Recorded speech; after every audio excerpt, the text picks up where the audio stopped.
Errol Spence was right there watching this fight. As soon as the stoppage happened, he walked out. What was your message to Errol Spence tonight? He was at my fight? Yeah. Now that boy said he wasn't gonna never be at my fights, but now he at my fights. Well, you see what I did, compared to what he did. Who number one in the welterweight division now? Okay. Maybe if Spence get his tail out his butt, he'll fight me. You know what I mean? Whatever. You know what I mean? I will whatever. Oh, well, everybody know who I want next. I want Terence Crawford next. You're going to make that happen? Huh? You're going to make that happen? Oh, definitely. That's the fight that I want. That's the fight everybody else want. Like I said, I'm going to get these straps and I'm going to go over there and take his shit too. All right. I'm this, baby. Terence, I'm coming for that motherfucking belt. Errol Spence versus Terence Crawford.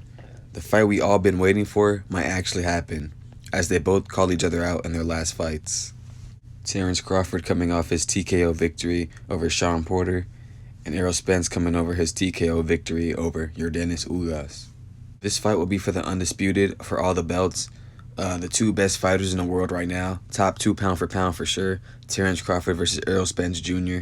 It's going to be a good fight if this fight really does happen, as it should, because it's the only fight that makes sense, because Terence Crawford has the last belt and Errol Spence has the other three. So, this fight should happen next for the undisputed, and it's going to be a really good war. It's going to be a good fight, a good battle. I have no idea who's going to win. These both guys are really skilled, and it's going to be a heck of a fight. The one thing that I noticed in the Ugas fight is that Spence throws a lot of punches, man. He is a volume puncher in that fight. He was throwing a lot of punches, but not only does he throw a lot, he lands them. So that's going to be difficult for any opponent. If he gets throwing a lot of punches, it's easier to get decisions like that because you threw more, so you're probably going to land more as well. So, that's a big advantage for Errol Spence against any opponent out there. He throws a lot of punches, and he lands a lot of punches, and he breaks his opponents down. But Terence Crawford also has many skills. He can fight from both stances, orthodox and southpaw, but I think he mainly likes doing southpaw. And he also is a very good counterpuncher, a good outside fighter, a good tactician, very well defensively sound. So, it's going to be one of them great fights. They say style make fights. So it's going to be really interesting to see what style wins. I can already see in the first round, both of them just feeling each other out with that jab. They both like to throw a lot of jabs. That's what I noticed about Spence, especially in the beginning of the fight or when he's outside. What he mostly does is he just keeps spamming that jab. He keeps hitting that jab and hitting that jab. So I can see them both doing that in the first round, both trying to find their jabs. And, as the fight goes on, I think we're going to see some sick exchanges because, Terence Crawford loves to go back and forth with his opponents. He loves to throw them hands. And Errol Spence is a terrific inside fighter. He likes to bang and go for that body, throw them hooks and uppercuts. So it's going to be a really vicious fight, especially in that inside game when they just start throwing at each other. It's going to be fun to see for sure. I have so many scenarios in my head how I can see this fight going. I have one scenario where I see Errol Spence takes over in the beginning of the fight, and it looks like he's going to win, obviously. And then Terence Crawford starts heating him up in the second half of the fight, and then the fight's called a draw. And then we go to see another fight. I could definitely see one of the fights going in a draw. That would be crazy.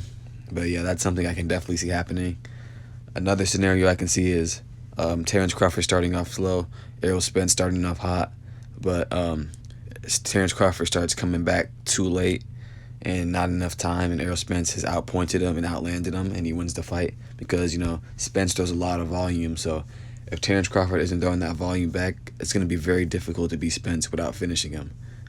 Another possible way I can see this fight ending is Terence Crawford is making Errol Spence miss. He's outboxing him, having good defense, counter-punching him well, and really making it tough for Errol Spence. But, another scenario is one of the fighters just completely dominate each other, so we really don't know. That's why I want to see this fight so bad, because these guys are the best pound for pound, and this is really a battle for number one pound for pound. Nobody really cares about the belts but the fighters. We just want to see the best fight the best. So, whoever wins is undisputed, but more importantly, they're going to be the best pound for pound, because this is the best of the best fighting the best. So, should be an interesting fight. So, comment below who you have winning this fight, Errol Spence or Terence Crawford, and tell me why or how you think they're going to win or what's going to happen. And if you like the video, hit the like, hit the subscribe, Continue watching my channel and support the videos. And thanks for watching. I'm out.